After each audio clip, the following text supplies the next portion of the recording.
Hi, this is Corey. This is the instructions on how to properly install an EMF chip that goes on the cell phone. Okay, so most cell phones have cases.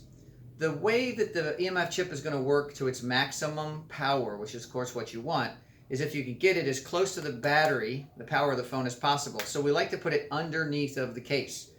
If you have a very hard case, rigid case, it may not fit.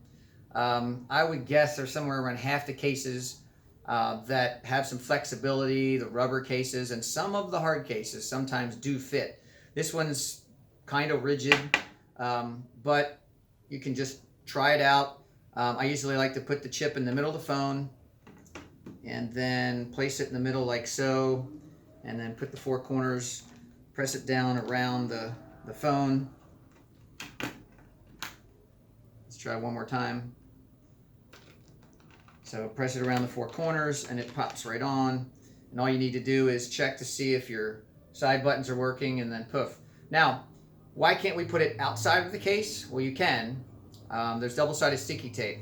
But when it's a little further from the battery, you're not going to get 100% of the product working. You might be somewhere around 80%, we're guessing, depending on the thickness of the case. So ideally put it inside.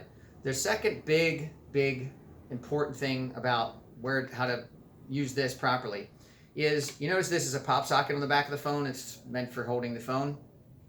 These are also great because there's a female end that you can put up in your car, and you can, like, you know, sit your phone on the dashboard and use navigation and all that fun stuff. Some people are using the metal with the magnet, and so the metal and the magnet stick together and they put it in the car that way.